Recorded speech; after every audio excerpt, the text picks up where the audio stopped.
Good morning. This is the oral history of Patricia Ann Spath, United States Navy, Personnelman, Chief Petty Officer. Pat, good morning, and thank you for sharing your story and paving the way. Good morning to you. It's a pleasure to be here. Let's begin. Where were you born? I was born in Newark, New Jersey. And when were you born? I was born in April 21st, 1943. 1943. Awesome. Who were your parents and what were their occupations?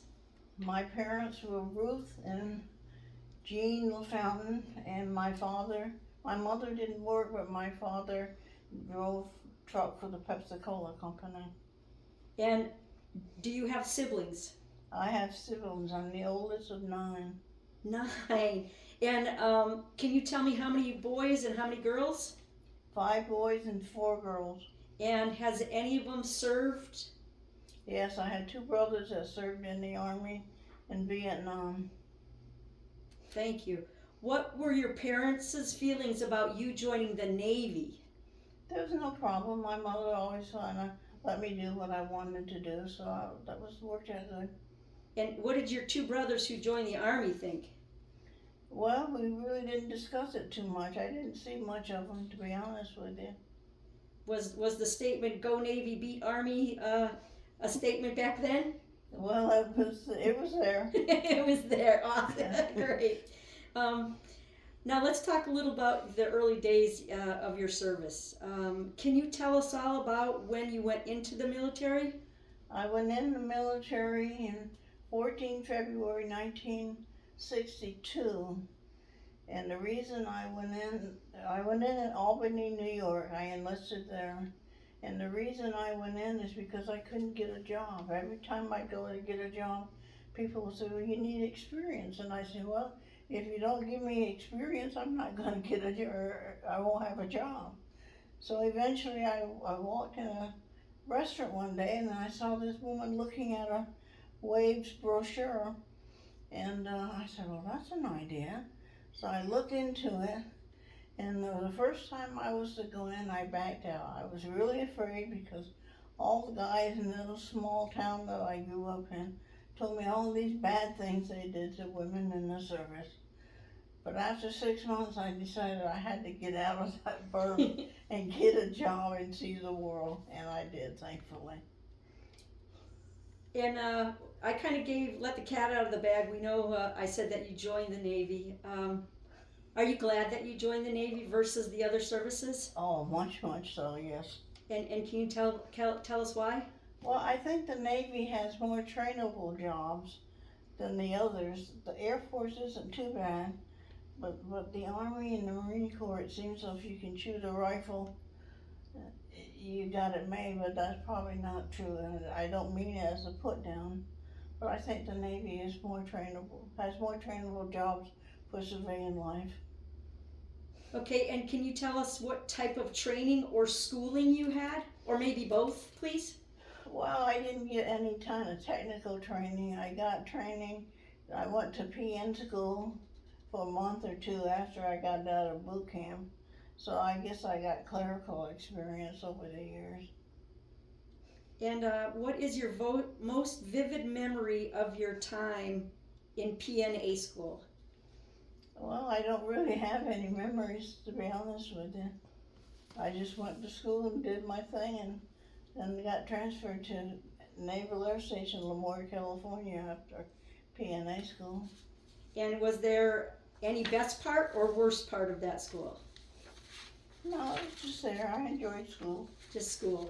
Mm-hmm. And after your PNA school, you went to, where did you say? I went to Naval Air Station, Lemoore, California. Okay, and how about your instructors or your chief? Well, I don't remember, to be honest with you. How about the people that worked in the office with you? Oh, they were very congenial. Everybody was very nice and helpful. Okay, and did you receive any promotions? I did. I made seaman, 3rd class, and then I got transferred to Philadelphia, Pennsylvania, at the receiving station in Philadelphia. And what'd you do there? I did discharges and separations. Okay. And then, can you tell us what was the hardest part of the military lifestyle for you to adapt to? I really don't think it. I've always been adaptable to things. I don't really have a problem with adapting to new situations. So it worked out pretty good. Great. And what was the easiest part of military lifestyle? Easiest part, well, especially when I made chief, it was very nice and you got treated and respected much more differently than you did otherwise. Okay, I know we spoke a little bit earlier. Let's talk about your places of where you served at. Can you kind of give us the laundry list of where you started? Oh my goodness, I served so many places. After boot camp, I went to Naval Air Station Lemoore. From there, I traded duties and went to Philadelphia. From Philly, I went to Com 3, New York City. And what did you do there? I ran orders. You ran orders? For the reserves. Okay. And from there, I went to Washington Navy Yard, back to New York. I've been to many places. I went to Keflavik, Iceland. I went to the Azores. I just went to so many places. I went to Rota, Spain.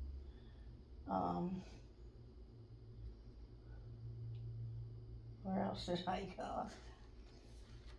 Well, I don't know. I'd have to look at my sheet. I kind of forget. Okay. Let's talk about your friendships that you made throughout your military career. Well, friendships was very good. No matter if you find somebody that's been in the service, you bond very quickly with them. And I still have friends in California that I was stationed with out there, and I have an Air Force friend that lives up the road. I see her quite often. She and I used to do national security seminars. That's another thing that I did. And we would do 2, 3 a year. And what it was, we'd go to different bases. We went to Pensacola, went to Fort Bragg, went to Vandenberg, went to Fort Smith, and we would do seminars for senior officers from all branches of the service, and that was kind of nice to do. And so I had friends with her. We're still friends after all these years. And you had a break-in service I did. that we talked about? I had a break-in service when we had the children. We had 2 sons. 3.5 years I was out, but I did not lose any time in service for rank ones because I had to be out 4 years. I was only out 3.5, so that worked out good. So I got out as a second class, went back in as a second class.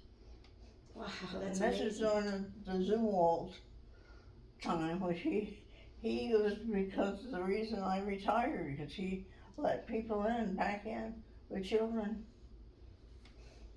So after your 2 sons, you went to Danville? I enlisted there, went to Danville, worked there for a while. Then I started recruiting. What I did, I was what I call a professional reservist. I would I had a whole stack of DD-214s. I would go to I would get a set of orders to someplace. Like in Danville, I got a set of orders to go recruiting. So I recruited for a while. And then I would get a set of orders, I'd go to Iceland for a while. I did a little trick up there. And I learned how to play the game, I guess. The game is a good way to put it. I just went to different places because I wanted to travel, and I was able to play the game. One time I had orders to the Spear, and I thought, oh no. I had 19 years in and I just didn't want to go to sea. So anyways, I got out for a while and then picked up a new set of orders. always just having a new set of orders to go someplace. So it made it kind of fun. And then I see where you were in the UK. UK, I did a stint over there. It was at the West Raynham, which was an Air Force base on the east coast over there. And it was an exercise I did. I think it was 3 months over there, and worked with all branches of the service over there. And your job title there? Well, I guess I was an admin assistant. Trying to learn the Army way of doing things is not that easy. And then how about the embassy duties?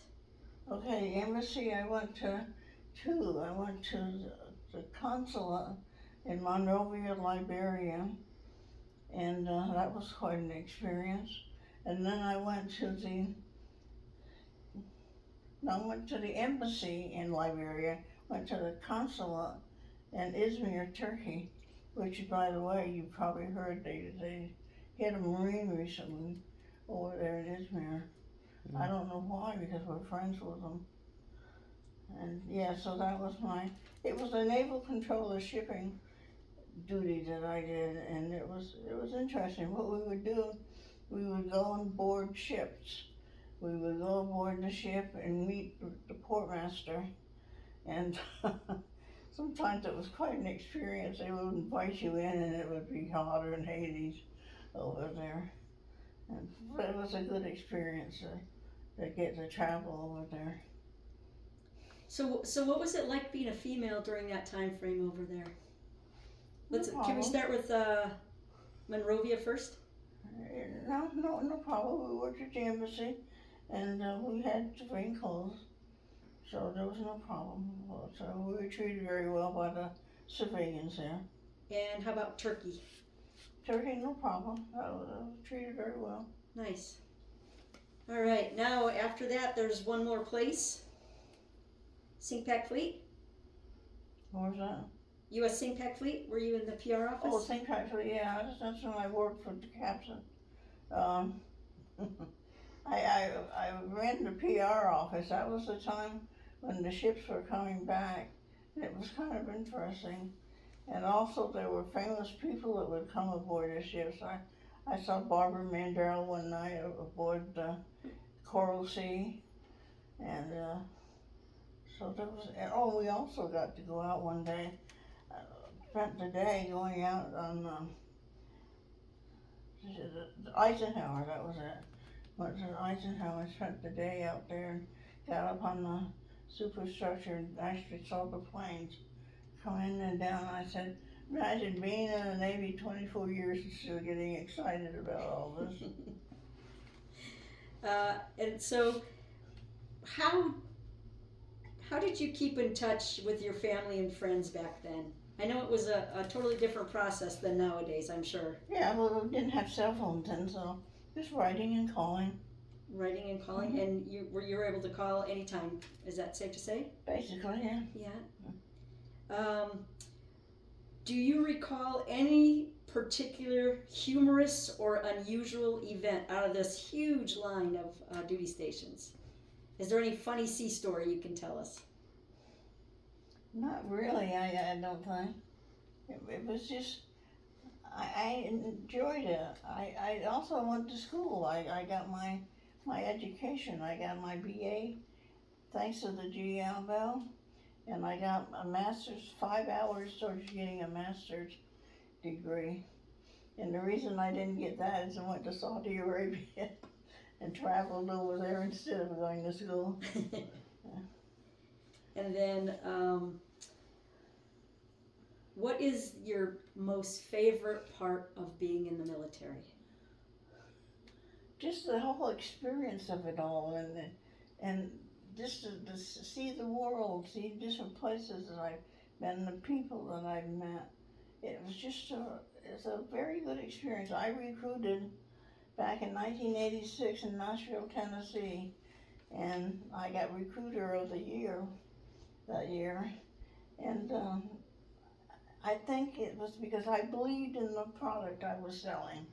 I really did. I believed that it was the best you could find, and there was just unlimited possibilities that you could obtain, and it worked out good. Okay, I know you had 2 sons, so how about what do your sons do today? Our youngest son unfortunately has Parkinson's, so he's disabled. Sorry to hear And that. our oldest son has his own remodeling business in Georgia. He does beautiful work. And how about grandbabies or grandchildren? We have 3 granddaughters and 2 great-granddaughters. Ah, and you say we, and I haven't asked you about your hubby yet. Where'd you meet your hubby? Met my hubby, we were both stationed in New York City, and he worked down the hall from me. I met him one day, and I left the next.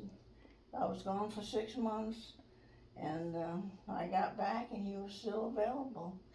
And so I was never getting married, and he came along, and 6 months later we were married, and it's been 59 years, so I think it's going to work. Congratulations. Yeah. Do you recall the day you retired? No, I really don't recall too much about it. I think I had no ceremony or anything like that. I just, I really don't remember. I just went home, took my uniform off, and that was it, I guess. And that was it. It sounds kind of cold, but it really isn't. Time was up. Time was up. Did you return home?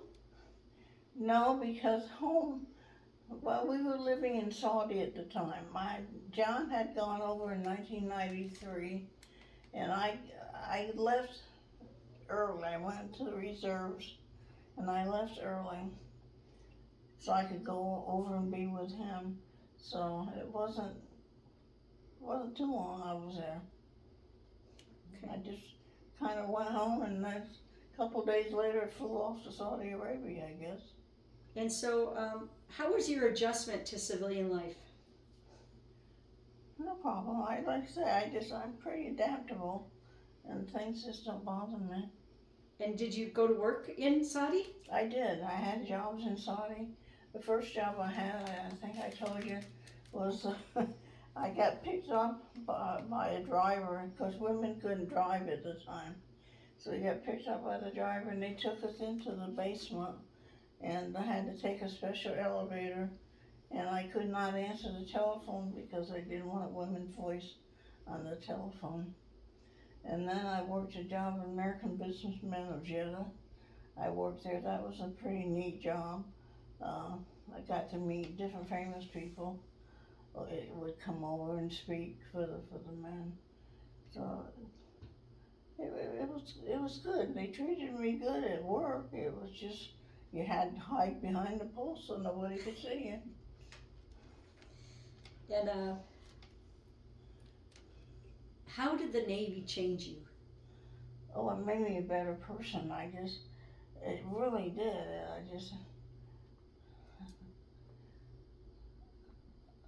Just fulfilled me, I guess. I got an education, I got married, I met my husband, and I traveled, and I went to school, and it afforded me many opportunities that I wouldn't have had otherwise. And do you continue any friendships that you met other women or other servicemen in the Navy? I do. I still in contact with a gal out in California that I was stationed with at Lemoore. I have an Air Force friend that lives up the road. She and I were roommates when we did the national security seminars, and there's several others that I've kept in contact with. And so did you join a veterans organization after you got out? I joined the Waves National. Can you tell us a little bit about that? Yeah, it used to be, it's now the Navy, no, it's now Women Across the Nation. Now, it used to be Waves National, but they changed the name of it because people no longer could associate waves and what the waves were. And can you tell us what the waves were before we continue? We always used to tell everybody, women are very essential subjects, but that wasn't it. It was women are very gee whiz, that's terrible, I forgot. Women are very essential subjects. Yeah, that's not it, but I can't remember. How about women accepted? For military service. Yeah, volunteer, Yeah. voluntary, Yeah. okay. And so what'd you think of M1? M1, I think it's very good. I'm a member at large, and I went to one of their conventions one year. It was in Orlando. That was probably 4 or 5 years ago. It was very nice. Good group. And do you stay in contact with those women? Or some of the women? A couple of them I keep in contact with. I know Dasa. I mean, I think you know her. I remember her. And then is there any other veterans organization that you're part of? No, just the Waves National, and well, just the Bainbridge group, and And can you tell us what the Bainbridge group is? Bainbridge group is for all those that went through Bainbridge boot camp. In Bainbridge, Maryland? Maryland. Maryland. Uh-huh. Wow. And any other ones? No, just those. Okay. And then, do you attend any reunions? I have, but it's been a while since I got Parkinson's. I'm just not able to do as much as I used to. Gotcha. What about Tri-County Women's Veterans? What about? Tri-County as an organization. Oh, Are I you part of think Tri-County? I think they're wonderful. I joined back in 98, 99, I think it was. And I think that it's a good group. It's a very good group. And they presented me with the quilt not too long ago, and that was quite a surprise and very nice. You were surprised? Oh, very much so. Golly, And, I had no and idea. why did it touch your heart? Well, because I just the military part of it, I guess. I just believe in the military, and it was such a special gift that somebody made and gave to me. Okay. So if I was to ask you about life learned lessons in the Navy, is there any life learned lessons that you can talk about? The life learned lessons. Do you still get up at the crack of dawn? Yeah, pretty much so. You do? Yeah, make the bed every day. Get up early in the day. Yeah. Do you have like a what do you call it? Like what you're to do every day? Honey. Do you do a to-do list? No, I don't. You do a honey-do list though, right? Occasionally I make a list if we have to do certain things. And how has the military, your service, affected your life? Oh, it's enriched my life tremendously. I just can talk about so many different subject matters, and just it's interesting when I see people, if I have my Navy hat on, they'll say, "Oh, you got your husband's hat on." I say, "No, that's my hat." You know, and then some people, if I hear somebody talking, and I may kind of step in and say, "Oh yeah, I'm retired Navy," and they'll ask, "You are?" Kind of surprised. So as we talked about your military service, how it impacted you, what would you tell anybody watching this oral history, and more projected towards the younger generation of today? I would say go for it.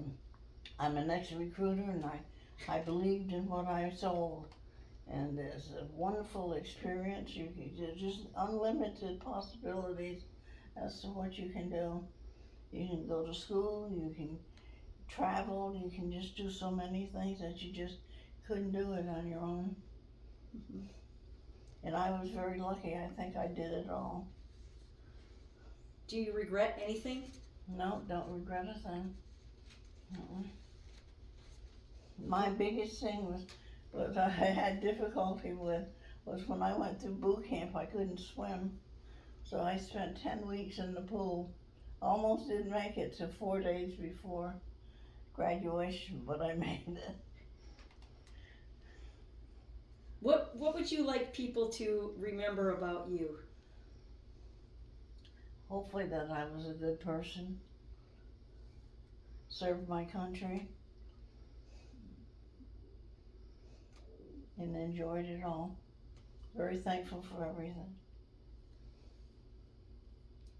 Is there anything else that you want to talk about that basically, I think we covered just about everything except for your ribbons, Oh, my ribbons, okay. or your medals or your ribbons? Uh-huh. Well, probably just the standard ones. I took them off my DD 214, so Okay. I listed them. Do you remember what they were? One was a overseas Marine Corps Navy overseas medal. One reserve medal for the Bronze Star. And I'm not sure what all the others. Your service There were medal? 5 altogether. Yep. Mhm. You had a lot for back then, right? Yeah. Yeah. Yeah. Can we talk about one more place that we really didn't hit on? And it was Keflavik, Iceland. Oh, Keflavik, yes. That was neat. I transferred to a unit in Washington, D.C. because I wanted to go to Iceland, and I knew that group went to Iceland. So I got up there, and it was really funny because they didn't even have a chair for me to sit in. So basically, I really did nothing up there. I hate to say that, but I didn't. There was nothing to do. So we did travel for 2 weeks. You know, sometimes that happens. And went to the Glit factory and traveled around. Iceland is very interesting. I've been there 2-3 times since then. If you haven't been there, it's a good place to go. And how was the weather? The weather was very good then. Matter of fact, I think it was June when I went up there.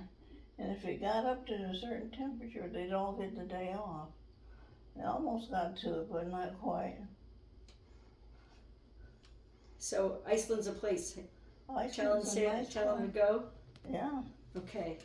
All right. I think we have a couple more questions. When you talked about your BA, what was your BA in? My BA was in sociology, Sociology. and my master's is in political science. Okay. And how about real estate? Do you have a real estate license? We had a business and we had a real estate license. And what's the musical instrument that you play? I played trumpet for many years. And what did you play on the trumpet? Well, You got a favorite song? I guess I enjoyed the marches. John Philip Sousa probably was a good one. Okay. I should have had you brought your trumpet out so you could play for us. I haven't played in years. I had a big fat lip. No, no, not at all. Let's see, I got one more question about your mother and father. How you said, do you think they were proud of you? I think they're fond of me. Proud. Oh, proud. I hope so, yes. Yeah. Because it was hard going in back. Yeah, it was, yeah. Like I say, I almost didn't go in because they were telling me these horrible stories, what they do to women, you know. But I had to get out of that little burg that I lived in. Time to leave. And you had talked about going to boot camp in Bainbridge. Can you tell me about what your uniform looked like back then? I remember we wore the stockings with the string down the back. The seam? The seam, yeah, that was an old thing, and the old shoes that we wore. And of course, every time you're constantly changing back and forth.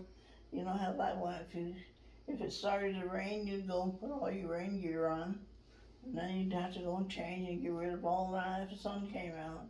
And then what were your uniform colors the same kind of as today? They're dressed the dress blues. Yeah, basically, yeah. And then They had little anchors, I think it was on the side. the wave emblem. Yeah. The wave emblem. Yeah. How about what color? How about your cover? What'd your cover look like? Oh, the havelock. Remember the havelock? You put the over your face, so your head, and it came down and had a flap in the back. Oh, gotcha. Okay. And how about, did you wear dungarees like we did, like I did in boot camp? Yeah, I wore dungarees and a chambray shirt. Chambray shirt? Yeah. And did you have a seersucker uniform or something, pinstriped? No, or I never wore the seersucker. That got rid of before I got before you? got there. Fortunately, that was pretty early. Fortunately. All right, Pat. Thank you so much for not only serving the United States, but also the Navy, and paving the way for others to follow in your footsteps and to continue on the tradition of the United States Navy. Much. And thank you for being my sister, Chief Petty Officer. Thank you.